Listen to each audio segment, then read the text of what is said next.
I'm back again. How's it going, guys? I hope you're all well. So, Multistrada. It's a 2017, 2018, something like that. That sort of vintage DVT engine. I've got some cam belts to do on it. Now, I've previously made a very in-depth cam belt video, which I'll link up here in the little poppy out thing. If you want to go down a massive rabbit hole, watch that one. I thought I'd just give you a very quick overview. If you're thinking of doing the belts on one of these yourself, it's super easy. Don't be put off. There's nothing scary. You don't really need that many special tools. It's fine. So what I'll do is I'll just show you the highlights as I go. I won't do a step-by-step, you know, watching me take it apart, but I'll bring you in when I've got bits of information that are worth sharing. And if you're doing one yourself, hopefully you'll find it interesting and useful. Right, catch you in a bit. Okay, so first thing, how apart does the bike need to be? Not as apart as you'd think. So the fuel tank can stay on. The only thing you've got to do is you've got to remove the side panel from here, and you've got to remove these two tank mounts. And that's just so you can get enough movement in the tank to get this plug cap off and get the spark plug out, because you need the spark plugs out to rotate the engine. And then you take the front spark plug out, the horizontal cylinder spark plug, that's easy, you can just get at that at the front there. What to say about this? Not a lot really. There are about a gazillion screws holding this cover on, and there is a screw hidden under the little plastic panel there that says DVT on it, this one.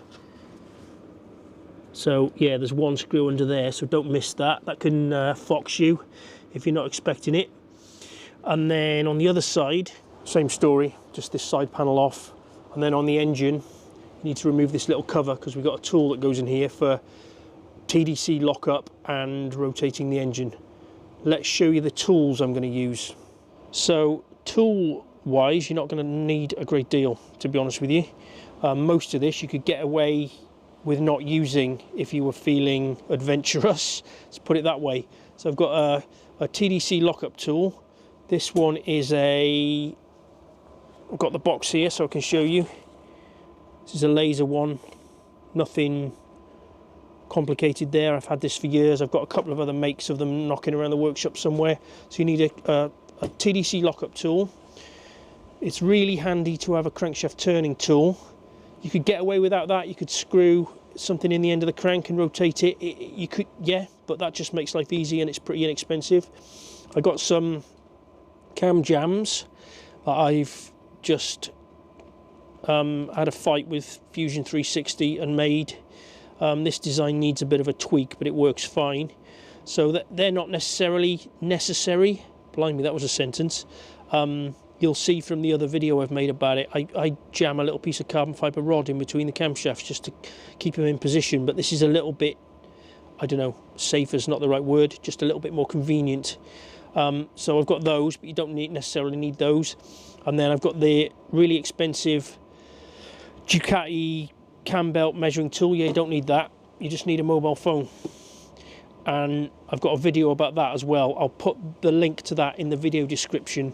Basically, I compare various apps on a mobile phone and this expensive tool, and the results will surprise you. So go watch that video in the description if you haven't seen it already.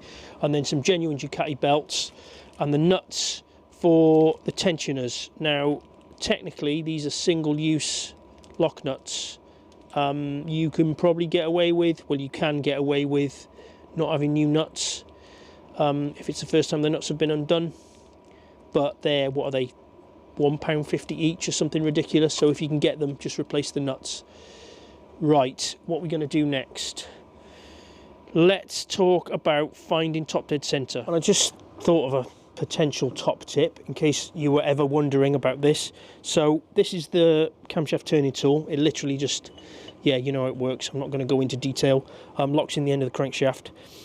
It might seem like a silly question to a lot of you, but a lot of people have asked me, well, how do you know which way to turn the engine? Is it clockwise or anti-clockwise?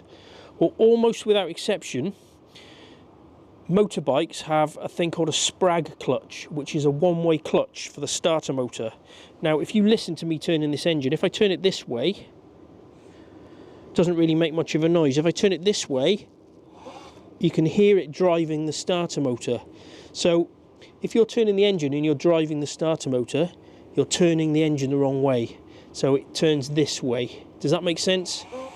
That's the incorrect way, that's the correct way.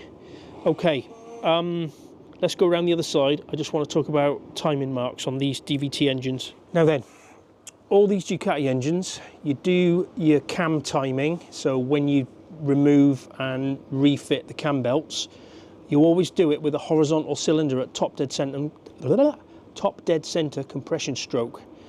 Now then, how do you know you're on top dead center compression stroke? So if you understand the 4-stroke cycle, induction, compression, power, exhaust, what you can simply do is, assuming you're turning the crankshaft in the correct direction, like we just discussed, if you put so I've got the plug removed, if I put my finger or my palm of my hand over the plug hole and I rotate the engine, you'll get to a point in the cycle where you can feel it pushing air, you know, it's blowing air out the combustion chamber.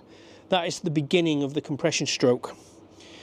And this is only just as a rough guide. This is so you know how to put this. This is so you know that you're not top dead center exhaust, you're top dead center compression. So as you start to feel it blowing air out of the cylinder, you just put something down inside the spark plug hole, you can feel the piston coming up on the compression stroke. If you get it somewhere near top dead center, you can feel it rock past TDC. That's roughly top dead center compression stroke. And then what you can do is you can fit your TDC lockup tool on the end of the crankshaft on the other side, which will lock the crankshaft exactly top dead center. Does that make sense? Because that tool will work at top dead center on the exhaust stroke. So you've got to be careful. So if you use that method, you just put your hand over the spark plug hole, rotate the engine till you feel it pushing air out of the spark plug hole. That way you know the piston is on its way up on the compression stroke. Just feel for the piston, something clean, obviously you're putting inside the combustion chamber. Feel the piston coming up just till it gets to rocks backwards and forwards past TDC. You know you're on compression, and then use the lockup tool. Does that make sense? Now then, I'm trying to blast through this because I don't want this to be a long video. These are just top tips if you're doing one of these yourself. Again, if you want more information, more detailed, go and look at the other video. There are marks on these DVT engines, like there are on all the other Ducati engines. That one's got yellow paint on there. These two have got yellow paint, one there, one there. Hopefully you can see that. So I'm at top dead center compression. These marks line up here and here, and the same on the vertical cylinder. The 2 paint marks on the cam line up with the gasket surface. You'll have to take my word for it. But this TDC mark does not line up with a mark on the crankcase. And people say marks on these are pointless, they're useless, don't use them. Well, that is a big fat lie, and I've said this before. How to explain? Basically, the way that this, I don't want to go down a rabbit hole. I explain more in the other video if you want to go and watch that. But basically, if you keep rotating the crankshaft to top dead center compression, eventually there will be a point where this mark will line up, and these marks will line up as they are now. The reason I'm telling you that is, if you're nervous, then use this mark as well as these 2 marks. You could quite easily put your TDC lockup tool in now with this mark not lining up, and put your little cam jams in here and do your timing absolutely fine. But people like the reassurance of having this punch mark line up with the mark on the crankcase. Does that make sense? And I must admit, for the extra 2 or 3 minutes it takes just to rotate the engine, check, rotate the engine, check, I always line this mark up, just so I am 100% when the cam belts go on, you know, all the marks line up. So it just, you know what I'm saying, it makes sense to do it that way. Right, so you watch this side. I'm about 8 rotations of the crank away from this lining up with TDC. So let me go and rotate the crank, and you'll see this go round and not quite line up, see this go round, not quite line up, and then it will line up. Right, stand by. So 2 complete revolutions of the crankshaft. That's 1 4-stroke cycle. So I'm assuming that isn't lining up. No. 2 more. 1, 2. And I'm thinking it should line up now. Yeah. It's not that easy in reality. I've just, for the sake of the video, I'd got it correct and then I backed it off a couple of turns just to sort of prove the point. So that mark is now lining up with the crankcase there, and the normal valve timing marks are lining up. So at that point now, I'll get me little cam jam thing. They're a wee bit tight, these, and not quite the right shape. They could do with tweaking the design a little bit, but it locks the cam, so it's fine. So one in the horizontal, one in the vertical. Put the TDC locking tool in, and then we're good to release the tensioners, take the belts off. Now, if you're super nervous about doing this, maybe don't do it. But what you can do, you get a little paint pen, you transfer some marks from the mark on the pulley onto the belt, and the same down here. And that way you can lay one belt, the old belt, over the new belt, transfer the marks. Does that make sense? Assuming you've got the right belts for it, of course. Transfer the marks, and then when you put the new belt on, you've got a, yeah, it's bulletproof then, you know you got your valve timing right. Right, so I'm just going to crack on now. I'm going to put this other lockup tool in the other one, put my TDC lockup tool in the end of the crank, loosen these tensioners, get the belts off, swap them over, and then we'll talk about doing belt tension. Right, onwards. Oh yeah, and one other top tip, which is a question that gets asked all the time. This little centre cover, don't bother trying to get that out because you're not going to be able to. This breather's disconnected and folded in. This won't come out unless you remove the airbox. To remove the airbox, yeah, it's not happening. But you can fight a little bit and get the cam belt past it. So yeah, it is a pain in the arse, but you just got to deal with that because it's not going anywhere unless you want to get right in the weeds with it. Right, cam belts off, cam belts on. Just a quick shot. I'm pretty sure you all know what this looks like, but that's how this lockup tool works. And see how it's got this flat because the water pump is in the way, so it can only go in this position. And then this little noggin screws into one of the bolts that holds that cover on. Just thought I'd show you that, sort of semi-interesting. And then just while I'm thinking about it, top tip, check the bearings in the tensioners and the idler pulleys. This bike's only done 4,000 miles, so not going to be a problem, but you very often find that these bearings are rough. There's a circlip, or is there on these? No circlip on these. The older ones had circlips. Press the bearings out, press this centerpiece out.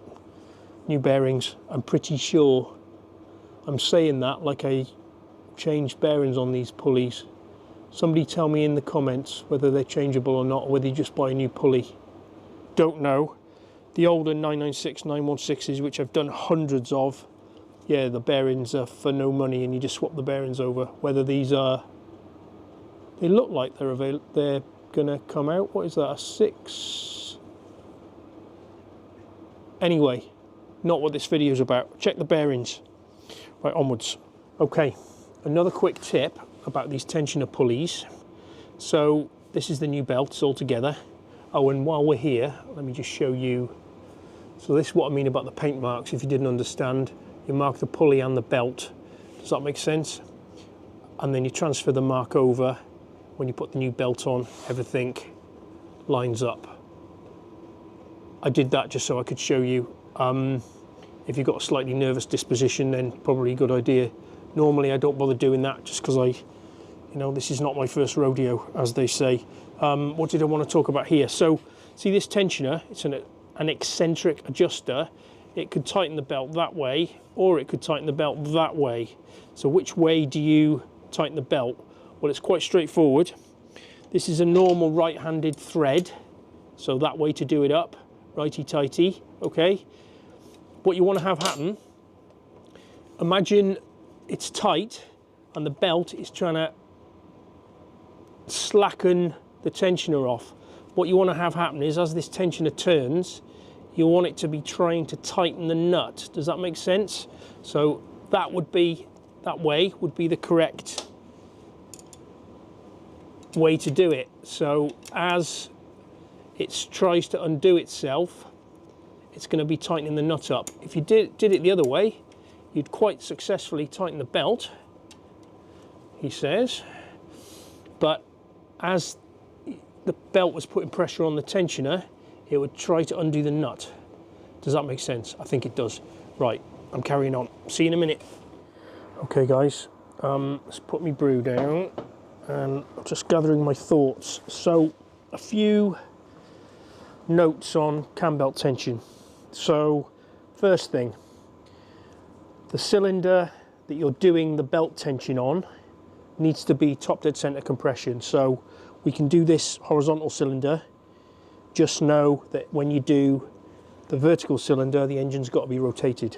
Okay, let's just leave that at that. Again, keep saying it, don't I? But there's another video that goes into more detail, so go watch that if you want more information than I just given you. Belt tension. These lock nuts also have a spring washer behind them. So if you do the nut up just enough so it's coming onto the spring washer, there is a Ducati tool for this, which I don't have. I just use some 90-degree circlip pliers. You can put the circlip pliers in and you can move this and it'll stay in position. So you get it sort of somewhere near where you think it might want to be. Now I'm using this Posh tool.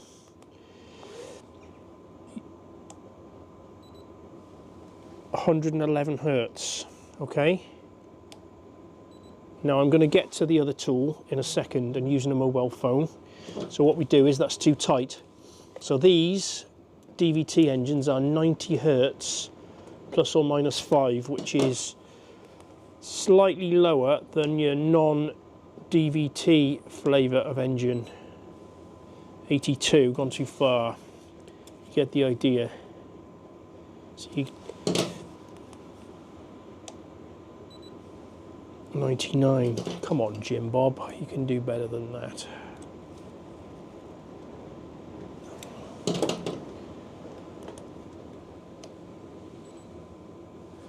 .87. Technically, that's okay now. So it's 90 hertz for a new belt. I think I didn't. Did I say this or not? I don't know. It's 90 hertz for a new belt, but it's 80 hertz for a used belt. Look at that, dead nuts on, right, 90 hertz. Don't agonize too much over getting it exact, because literally if the wind changes direction outside, this is going to be a different number. So get it, you know, that's why they give you a plus and minus 5 hertz. Right, okay. This is the Gates Carbon Drive app. See all these frequencies here, it's just constantly taking an average. Excuse me, it's constantly taking an average, and if there's a lot of ambient background noise, it picks up all the interference. So this is the downside of this. If you're in a quiet environment, then you're sorted. If you're in a noisy, so what I can do, I'll go through and I'll delete all these readings. Okay, and let's try and get a reading straight. See, it's picking up just me talking. That's going to affect the average. So let me stop talking.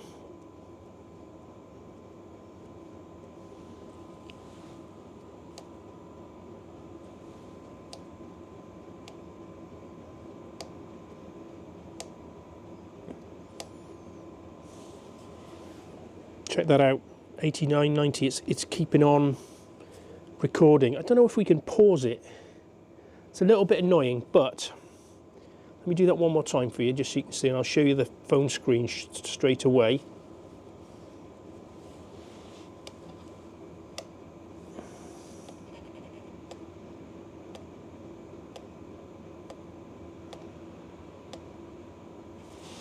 All 88s. You get the idea. So 100% usable if you're doing it at home. I like this tool because it doesn't matter how noisy the workshop is, excuse me, it always works. Whereas this, you've got to have a bit of a quiet environment really, or it's a bit of a ball ache to use. There's another video about this where I test a couple of apps against this machine. I'll put a link in the description for that. So once you've done that, obviously don't forget to torque these up, whatever the torque setting is. It's in the, I flashed it up on the screen a minute ago, I think. So we'll do this cylinder. I'm not going to bore you with doing the other one, but I'm going to get the other cylinder to top dead center compression, do exactly the same. Once I've done that, I like to rotate the engine just with a tool, you know, quite a few times, and then come back and recheck my measurements. They're going to be a little bit out, but you want them within a couple of hertz either side of your target, which is 90 for these. I think that covers it. I'm going to button this back up now. I'll probably show you it starting and stuff at the end. Just a quick one, if you're doing one of these, it's not rocket science. Honestly, if you read the Ducati service manual, you give yourself a bloody stroke thinking it's super complicated. Cam covers have got to come off, you've got to have a lock-up tool for here, you've got to have a lock-up tool for the other side. It's just ridiculous. Anyway, I'm waffling, aren't I? So, hope it was useful. See you on the next one. Cheers, guys. And then the other thing I was thinking of is, so that they're 25 Newton meters. The other thing I was thinking of is, once you've torqued that up, you want to recheck, obviously.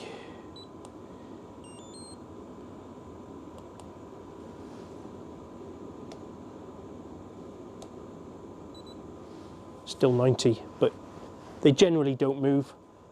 But yeah, just check. Right, see you on the next one. I keep adding bits, sorry guys. So so what I'm doing, I'm just spinny. Okay, I'm not worried about that timing mark on the bottom pulley, but what I'm going to do now, stick my finger in the plug hole, find roughly compression, and I just wanted to show you this because I was sort of talking about it, wasn't I, when we were talking about finding TDC. So piston is, so that's just rocking past top dead center. So I'm not super worried if it's a few degrees out, if you see what I mean, but these marks line up, so we're at top dead center compression. The mark on the crank is, yeah, nowhere to be seen lining up, but just recheck the 87. So I like to do that, rotate it a few turns, and it's within spec still. I'm not going to fight and try and get it back to 90. Anyway, this is goodbye this time. Watch the other videos I put here for you. Thanks, guys.